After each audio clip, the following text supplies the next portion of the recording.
Federation, federal provincial, मतलब हम लोग एक सेंट्रल लेवल पे देखेंगे all India federation, and then we will see that it is in federal provincial, autonomy and others.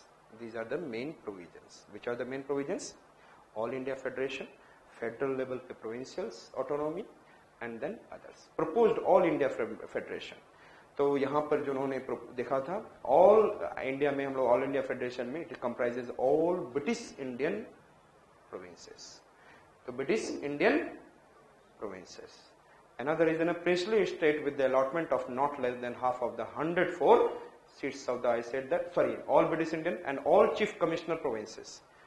Like I said that Delhi, Coorg, Balochistan, ये सारे reason जो थे वो क्या थे, चीफ कमिश्नर के अंदर में, जहां पर एडमिनिस्ट्रेशन अच्छे से नहीं है उस जगह के एडमिनिस्ट्रेशन को देखने के लिए कौन था, चीफ कमिश्नर. अंडरस्टूड. तो हमने कौन कौन सा देखा, British Indian provinces, all chief commissioner provinces and Indian princely states. कौन कौन से तीन थे ऑल इंडिया फेडरेशन में, ऑल इंडियन प्रोविंसेस इंक्लूडेड है, and then chief commissioner provinces, and then I said that all Indian princely states. Clear? I said that princely state with allotment of not less than half of the what 104 seats of the council of states should agree to join the federation. बोला गया था कि यदि उनको 104 seat में जो है council of state में, अब पहले क्या था 60, पहले कितने थे 60 था, 66 में 26 and 34, 36 nominated and 34 elected in the 1919, और यहाँ पे 104 एंड 104 में प्रिंसली स्टेट्स का क्या होना चाहिए, नॉट लेस देन हाफ. यदि नहीं होगा तो they will not agreed upon, फिर ये सारा गवर्नमेंट ऑफ इंडिया को सेंट्रल लेवल पे जो आप बात करें it will be in the डब्बा. So I said that princely state with allotment of not less than half of the 104 seats of the council of the state should agree to join the federation and make an all India federation. And aggregate population in the above categories should be 50% of the total population of the princely states. So, यदि दो चीजें डाली गई, एक डाला गया कि there should be only 104 में से उसका हाफ से ज्यादा क्या होना चाहिए, princely states representation, and then I said that in the council of states, और उसका जो ये 104 से हाफ से ज्यादा आ रहे हैं वो किसको कवर कर रहा हो, 50% of the population of princely states. ये दो चीज इंपॉर्टेंट लाइन डाल दी कि दिक्कत जरूर आए. Since the conditions were not fulfilled, the proposed federation never come up. और यदि ऐसा नहीं होगा तो there will be what I said, federation, all India federation cannot come up. Is it okay? तो फेडरल एग्जीक्यूटिव किधर है, तो ऑल इंडिया फेडरेशन, और इसमें हम लोग देखते हैं federal executive and federal legislature. And federal executive वहां पे सेंटर पे पहले executive level eight the province, executive not legislative, executive level at the province we have a diarchy in 1919. अब यहाँ पे क्या आ गया, diarchy here at the center. The diarchy rejected by the Sarmian Council was introduced in the federal executive of the central level. Governor General was the pivot of the entire structure. He is the main.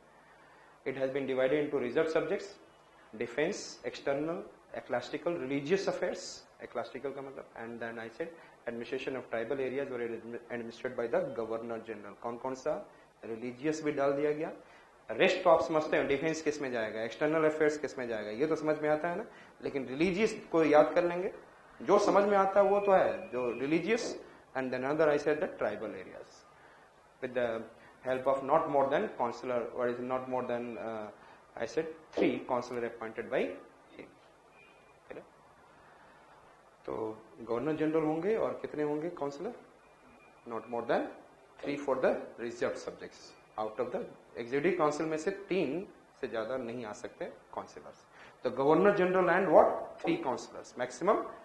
He will handle what reserve subject, and transfer subjects were administered by the what is ना with the assistance and advice of ministers elected by the legislature.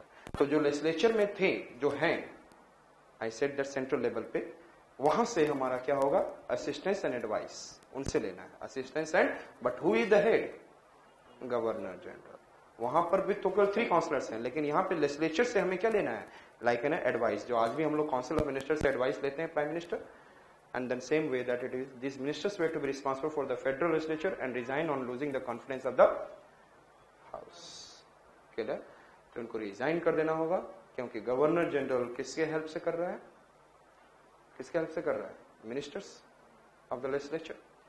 Governor General could act in his discretion on the discharge of his special responsibilities for certain subjects such as maintaining peace and tranquility in India.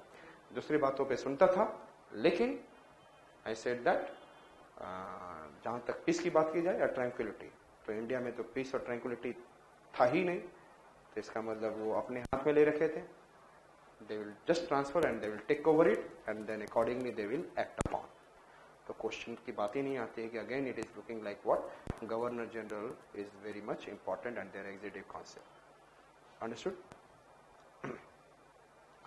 And I said federal legislature देखें and then it was in a bicameral and it had a upper house and the lower house. जैसे पहले भी आपने देखा था, upper house has what is ना upper house, जिसको council of state में कितने थे 60, तो यहाँ पे कितने हो गए 260. 1935 में हाउ मच इट इज, और आज के डेट में कितना है 250. I said that partly directly elected by the British Indian provinces से partly that is 60% and nominated by the princely states what is ना 40%. समझ में आ रहा? तो 260 में से 104 कम से कम उनके काउंसिल ऑफ स्टेट्स में आने चाहिए थे, जो पहले भी मैंने बात किया 104 there should be, and then 60% 156. And then Federal Assembly was 375 members, partly indirectly elected by the British India, and then I said that indirectly elected by the British Indian provinces and nominated by the princely states 1/3. तो कितने member आ गए 375 at yes provincial level पे, sorry imperial level पे, central level पे, and then I said that federal level and council of states level पे 260. Understood it? तो federal legislature कितने थे? Federal legislature, bicameral. One it is I said that Federal Assembly and one other is in a Council of States. Council of States में 260, 156 from the Indian provinces, and then princely states से कितने 104, 40%. And then in the Federal Assembly में कितने रहेंगे House of the People 375, उसमें से I said 2/3 कहाँ से रहेंगे? I said that indirectly by the British princes and 1/3 nominated by the princely states or princes. Clear है? The provision of the direct election to the upper chamber, that is over there, and the indirect to the Federal Assembly was deviation of general practice in way. आपको नहीं लगता? Upper house में directly elected और जहां पे law बनाया जाएगा वहां पे इनडायरेक्टली इलेक्टेड, ये नहीं दिख रहा है. From the Indian provinces legislation में, असेंबली में जो लॉ बनाने के लिए मेन बॉडी है, उसमें आप क्या कर रहे हैं indirectly elected. And then upper house में क्या है, that is an next member, it is not the next important member in the parliament. और बाइकैमरल लेजिस्लेचर में वहां पे आप क्या कर रहे हैं, यस डायरेक्टली इलेक्ट. तो दोनों में थोड़ा सा काफी हो गए. And then council has to be permanent body with the 1/3 member retiring every 3rd year and duration of the federal assembly was 5 years. 5 years इसका, and then every 1/3 member will be retired after 2 years. Understood it? तो ये चीज structure आज भी आप लगभग देख. And there were 3 list. आपको ही पता है which are the 3 list. Yes, federal list, provincial list and concurrent list, जो कि 1919 में थोड़ा सा दिख रहा था, जिसको मैंने रेसिडरी पावर बोला. Others and the residuary power goes to the what executive council, governor general वहां पे था. एंड एसेट ओके, कितने कितने member 1/3 every year council of states में क्या हो रहे थे, रिटायर हो रहे थे 5 years के लिए federal assembly. But more important point is that federal assembly में जो भी मेंबर थे, दे आर व्हाट इज ना प्रोविंसेस से, ब्रिटिश प्रोविंसेस से indirectly elected. This is the major. And in the council of states में तो जो प्रोविंसेस से डायरेक्टली इलेक्टेड. तो कंप्लीट व्हाट इज ना problematic. Members of the federal assembly could move vote of non-confidence against the ministers, but council of states could not move vote of no confidence. अब उल्टा सीधा, जो federal assembly could move no confidence motion, जो कि indirectly elected है, तो इसका मतलब वो कभी करेंगे नहीं. Indirect nominated one, indirectly elected, वो लोग करेंगे confidence motion, no confidence motion.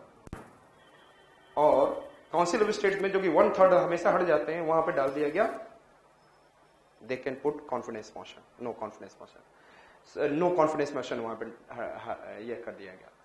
So I said that members of the federal assembly, तो नो कॉन्फिडेंस मोशन जो है फेडरल असेंबली में डाला गया, जो आज भी हम लोग देखते हैं, लेकिन वो कौन है? Indirectly elected. सब बकवासबाजी. And residuary power rest with the governor general, and governor general can restore cuts in grants, certify bills and all. 80%, पहले तक आप क्या देख रहे थे? 70% of the votes budgets are non-votable. यहाँ पे 80% of the budgets are what? ये आपने 70-30, 70-30 दोनों में, province and at the central level पे आपने क्या देखा था? In the 1919 and in 1935 80% become, and the system of religion based and class electorate further extended. And then Hindu, Muslim, Sikh.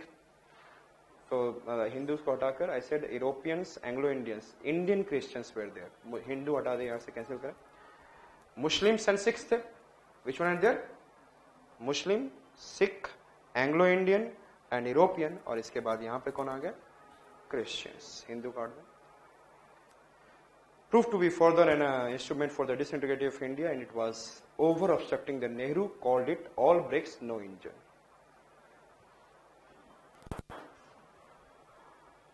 मतलब इंजन के बगैर फिर ब्रेक्स भी बहुत सारे हैं. तो इंजन चलाना चाहते हो, लेकिन India has no government, no democracy and all, but brakes तो बहुत सारे दे रखे हो. सो ये आप provincial autonomy and then executive. Provincial autonomy replaced diarchy at the province. वहां पर हम लोग ऑटोनॉमी लिया है. What we brought? Autonomy. And complete responsible government elected by the people was introduced. Complete responsible government. कितना बढ़िया responsible government आ रहा है. I said that replaced diarchy, जो diarchy, the provinces was freed from the superintendency, direction and secretary of the state और governor general. तो पहले provinces को क्या रखा जाएगा? 1919 में क्या रखा गया था? Under the what? Under what? किसके अंडर में रखा गया था पहले? कि secretary of the state and governor general, they will look after what?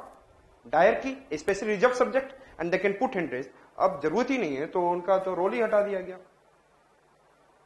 The provinces are freed from the superintendency, direction and the secretary of the state and governor. Provinces henceforth derived from the legal authority directly from the British crown. अब ये किसके under में आ गया? ध्यान में रखिएगा, provinces come under British crown. They are taking power from the British crown. So province given independent financial power and resources, not depending on the what? Central. So executive, the governor was crown's nominee. ध्यान में रखिएगा, executive में जो आए governor कौन थे? He was the nominated by crown to exercise authority on king's behalf in a province. His position was largely model on that of governor general, जैसा ही था जैसे पहले थे. Governor was the constitutional head of the state, who administered the province with the assistance and advice of council of minister, and who are appointed by the governor from among the elected representatives. Clear? So they hold office during the pleasure of governor, besides responsible for the provincial legislature. Governor had a special power regarding minority interest, right? अब ये आप पढ़कर कर लेंगे. और इतना legislature है. This is about what? So directly come under the British crown. तो इसको आप पढ़कर कर लेंगे. जाकर 2-3 बार पढ़ लेना, एकदम आपको याद हो जाएगा. ये ध्यान में रखिएगा. इसके लिए थोड़ा सा मेंस में और भी मैं थोड़ा एलाबोरेट करता हूँ, लेकिन मुझे फिनिश करना है फास्ट, तो मैं काफ़ी ज़्यादा एलाबोरेशन में नहीं आ सकता. So we have finished with what is enough. क्या है? Government of India acts and all from the. सबसे ज़्यादा इसी के दौरान आपको और भी हिस्ट्री सुनने को मिला, मॉडर्न में क्या होते चल रहा था. ठीक है. एंड आप लोगों की 2 क्लासेज और ली जाएंगे, एंड वो क्लासेज आपको सैटरडे या संडे को होगा. ठीक है. एंड कल से अभी ये क्लास नहीं होगी, सैटरडे और संडे को पूछ लेंगे फ़ोन पे, सैटरडे या संडे को, या कमिंग एक और किसी दिन पे आपका होगा. सो 2 क्लासेस रहेंगी आपको. सो जिसमें हम लोग क्या करेंगे, socio religious reform and some important socio-religious reform, Christian movements, and some what is an Indian national movements regarding. क्या हुआ? हाँ हाँ